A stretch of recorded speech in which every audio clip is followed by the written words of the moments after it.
Well, thank you. Thank you to our great President, Joe Biden, our great Speaker, Nancy Pelosi, and a special round of applause to all the Senate and House members who are here and those who are not. It couldn't have happened without all of you working as a team. So thank you very much. Now, it's been a long and difficult year in America. We've lost so many in so short a time. But finally, hope is on the horizon, and help is on the way. What do we say to America? We say to America, help is on the way. Help is on the way. You will receive your $1,400 checks in a few weeks. Help is on the way. People are being vaccinated more quickly and more effectively than we ever imagined. Help is on the way. Half the children in America will no longer be in poverty. And help is on the way. Our schools will open more quickly and more safely than anyone has ever thought. We Democrats made promises. We made promises in Georgia. We made promises in the country. We said if we gained the Senate, kept the House, and elected the President, we would finally get things done and get us out of this COVID crisis. And we are on the road to success. Help is on the way. This is a wonderful day for America. This is the most significant piece of legislation in so many ways in decades. And we are just getting started. Help is on the way. Thank you, everybody.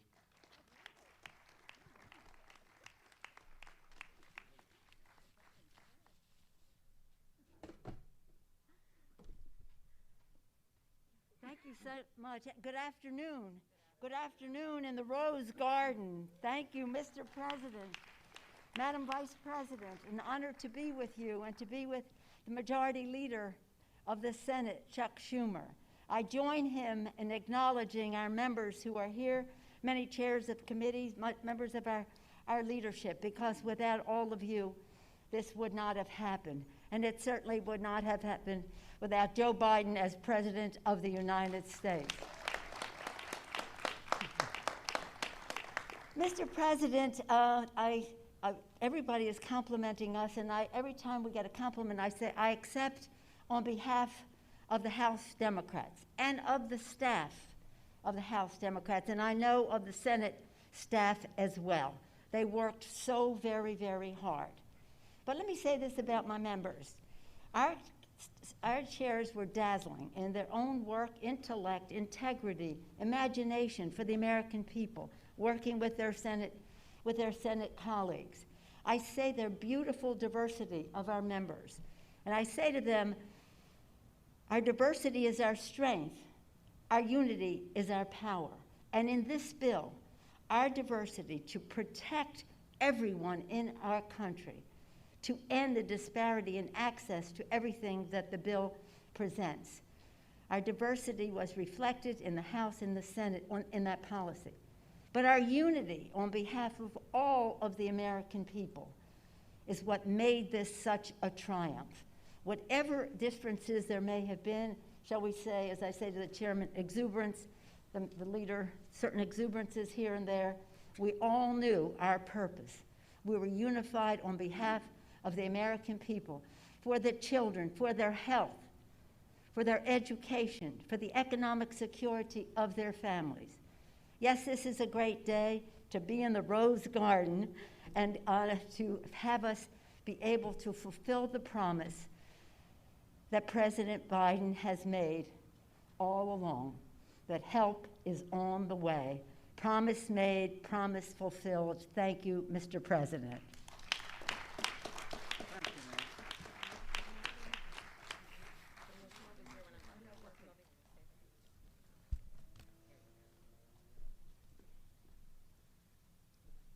Thank you, Madam Speaker, and Mr. Majority Leader, and America. The President promised help is on the way, and today, help has arrived.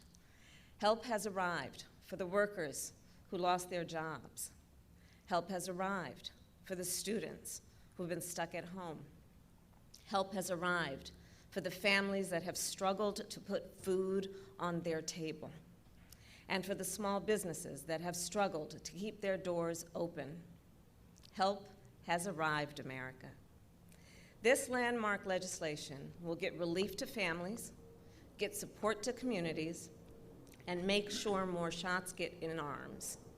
And I want to thank the Speaker, Nancy Pelosi, and Majority Leader Chuck Schumer, and all of the members of Congress who voted for this legislation and helped lead to its success. And of course, we would not be here today were it not for the leadership of our President, Joe Biden.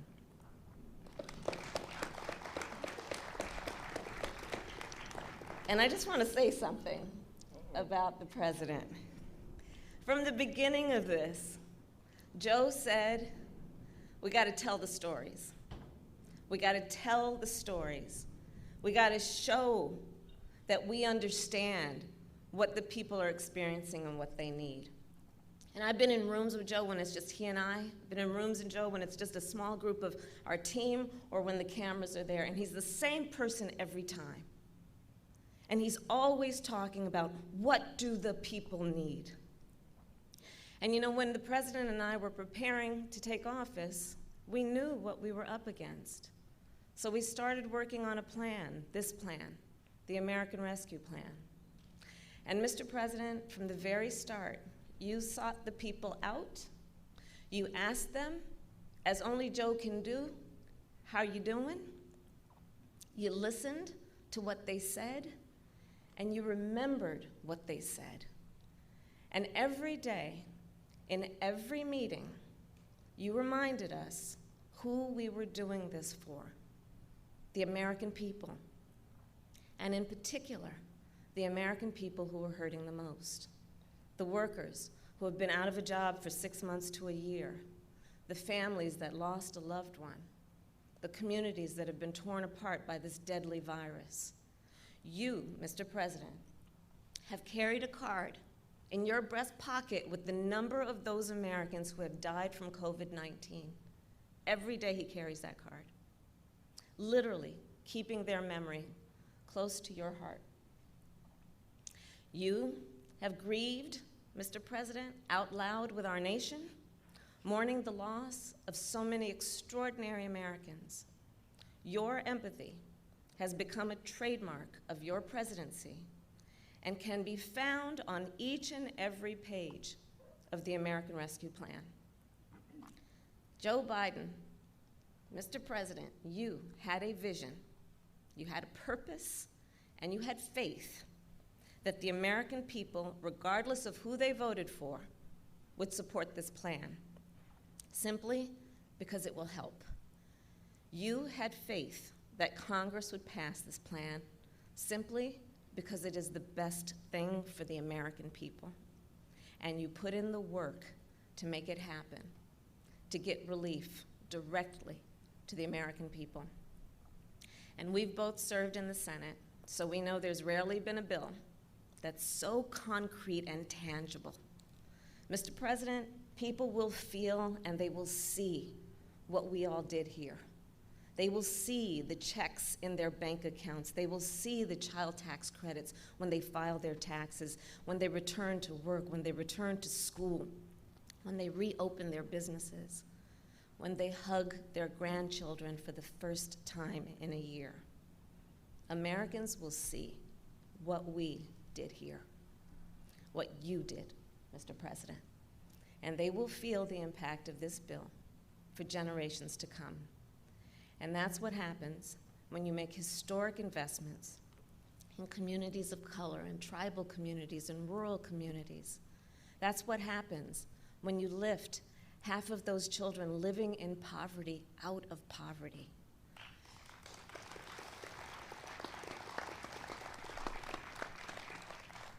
Because of you, Mr. President, help has arrived, and on behalf of our nation, thank you. And it is now my great, great honor to introduce the President of the United States of America, Joe Biden.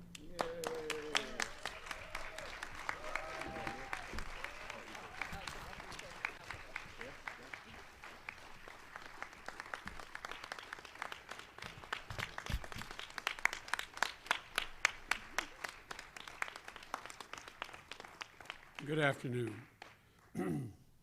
Thank you, Kamala.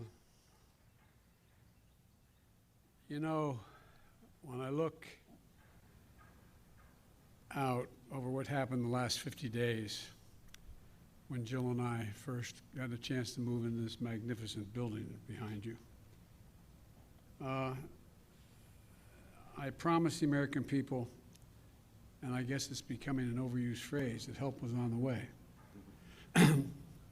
But today, with the American Rescue Plan now signed into law, we've delivered on that promise. And I don't mean I've delivered, we've delivered.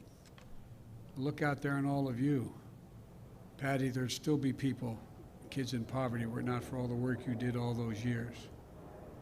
And I want to say to Bernie, stepping up and making the case why this was so transformational made a big difference in how a lot of people voted.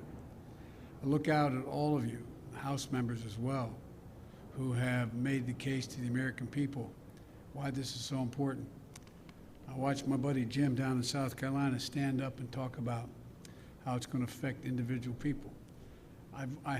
My inclination is to mention every single one of you, because I think I've called most of you and thanked you already for what you did. I even called Pallone. He wasn't there, though. He was on the other side of the river. We joke all the time. He's in New Jersey. I'm in Delaware. I keep reminding him Delaware owns the Delaware River up to the high water mark in New Jersey. But all kidding aside, I want to thank you all. I want to thank particularly the Speaker, who from day one, from the very first day I got the nomination, was supportive in ways that are hard for me to describe. And, you know, I served a long time in the United States Senate, longer than anybody if I was still there at the time other than Pat. And if I were still in the Senate, I'd be Senator pro tem, because I was 2 years ahead of Pat. But all kidding aside, we've stood with a lot of great majority leaders. But I never saw anybody handle such a controversial, consequential piece of legislation that was right on the edge than Chuck Schumer. I owe you, Chuck. You did an incredible job. And look, and to the members of the House and Senate, thanks for making this happen. You made it happen. As I said, I served 36 years in the Senate. I know how hard it is to pass major consequential legislation, particularly when we only have such minor, small majorities in both houses, Steny. You've done an incredible job. And Nancy and Chuck, I have to say that I agree with many of the columnists that have commented on this legislation. What you shepherded through the Congress not only meets the moment, it does even more. It's historical, and they call it transformational, and it really is. The bill was supported overwhelmingly by the American people, Democrats, independents, and Republicans, and had a strong support of governors and mayors across the country in both parties, red states and blues. Over 430 mayors contacted me, many of them Republicans supporting the bill. And here's why.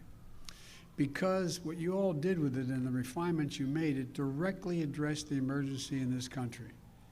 Because it focuses on what people need most.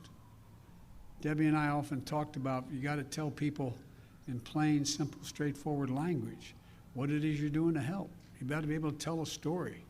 Tell the story of what you're about to do and why it matters. Because it's going to make a difference in the lives of millions of people in very concrete, specific ways. This legislation, everybody's already mentioned, will provide $1,400 in direct payments, which we all promised. Well, that means for a typical family of four, a middle-class family, husband and wife working, making $110,000 a year, that means $5,600 check they're going to get. 85% of the households in America will be getting this money. And a lot of you know, because of the way you came up like I did and others, what that can mean. Think of the millions of people going to sleep at night staring at the ceiling thinking, my God, what am I going to do tomorrow? I've lost my health care, don't have a job. Unemployment runs out. I'm behind on my mortgage. What are we going to do? Well, guess what? They're going to be getting that check soon, either by direct deposit or a check from the Treasury. And some are going to get it as early as this weekend. This legislation provides resources needed to open our schools.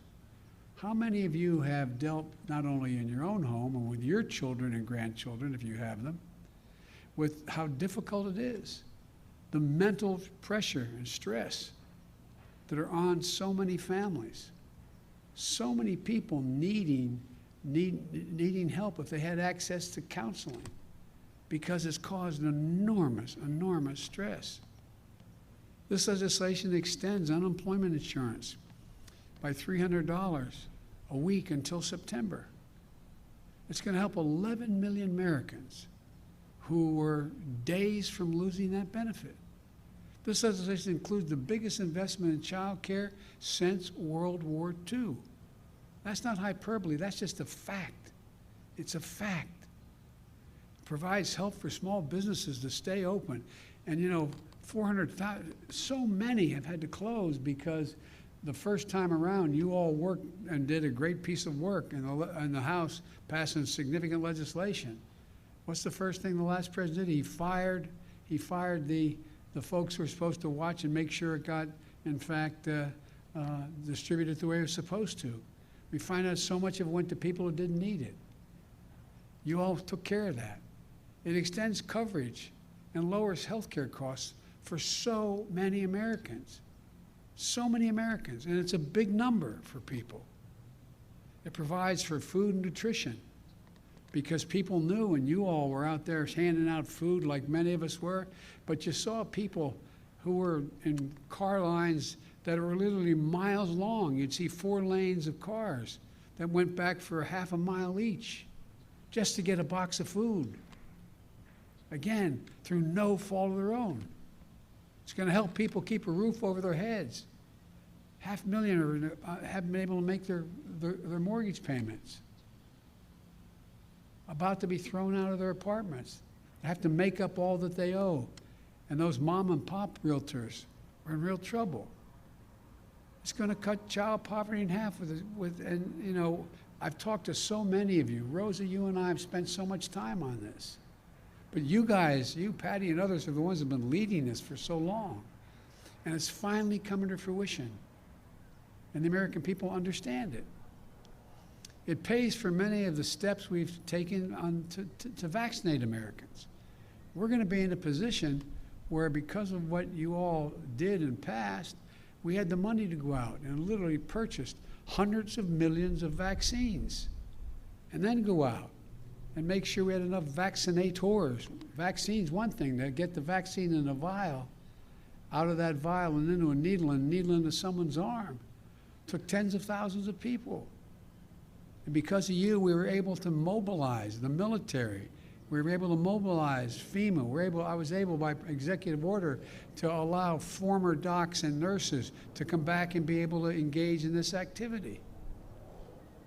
And one of the things that we said in the beginning that no one thought that I was being straight about was, I said, this is going to create, we have to spend this money to make sure we have economic growth, unrelated to how much it's going to help people. Well, guess what? Every single major economist out there, left, right, and center, supported this plan. Even Wall Street agreed. According to Moody's, for example, by the end of this year, this law alone will create 7 million new jobs. 7 million.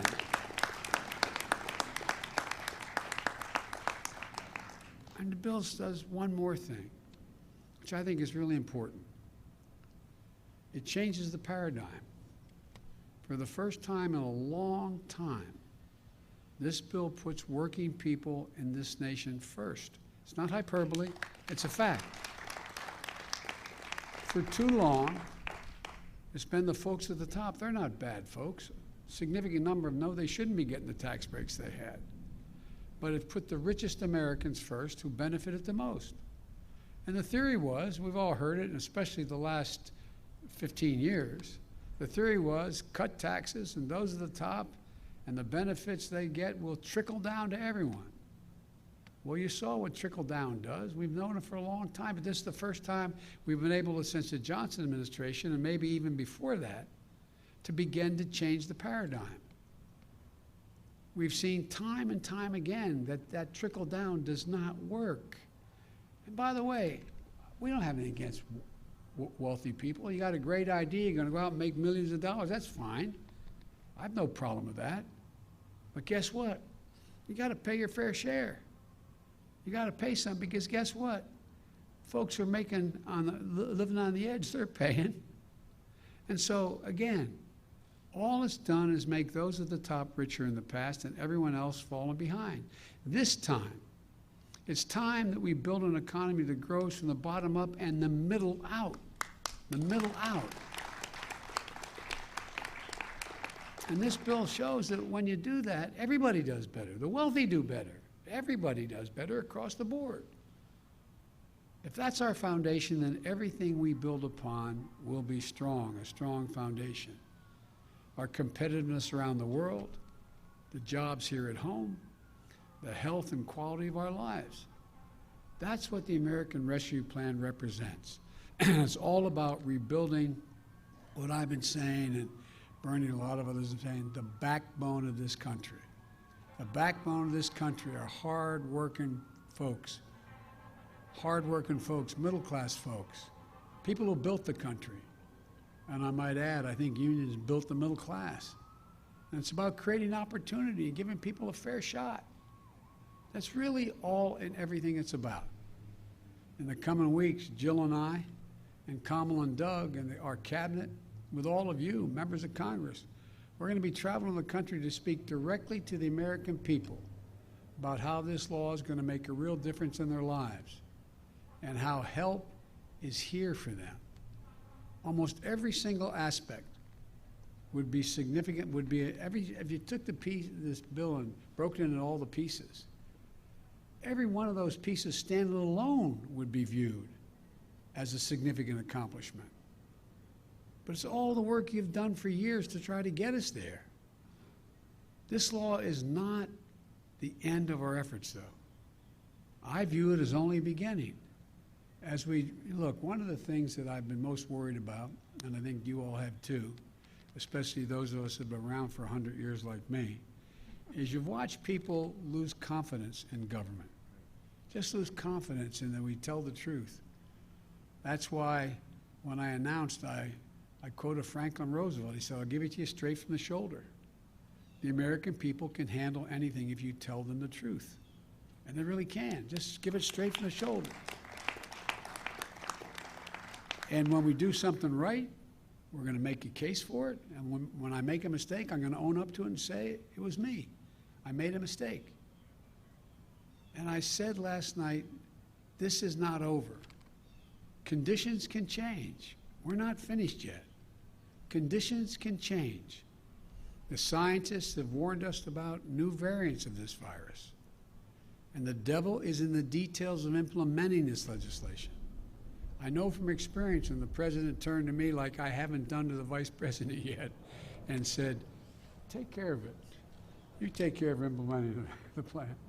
But she could do it. But I remember being given the dubious distinction of having to implement the Recovery Act back in when we came into office, Barack and I spent literally 4 or 5 hours a day for 6 months.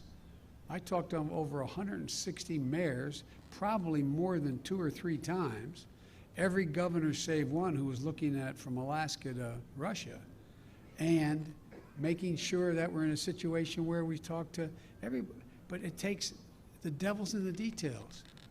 It's one thing to pass the American Rescue Plan. It's going to be another thing to implement it.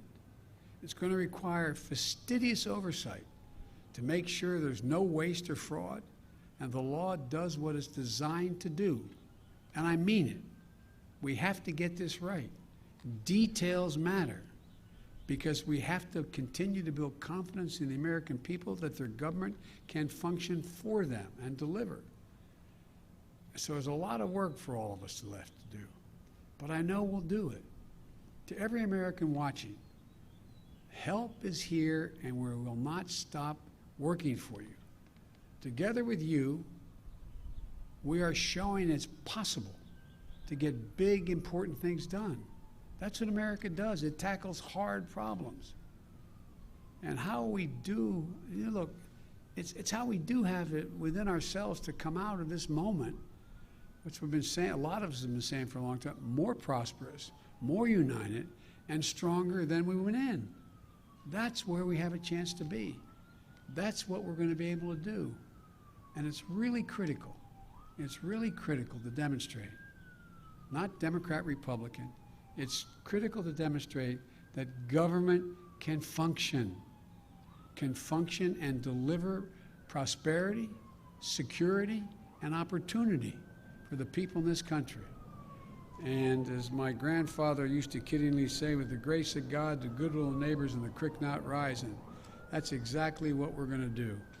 God bless you all. Thank you for all you did, and may God protect our troops. Thank you. I wish I could come out and shake hands with every one of you, but next time it won't be so far apart. Thank you, thank you, thank you, thank you. Appreciate it. All right. I hate to turn it around, but put my mask on. Thanks, everybody. Ladies and gentlemen, please remain in your seats.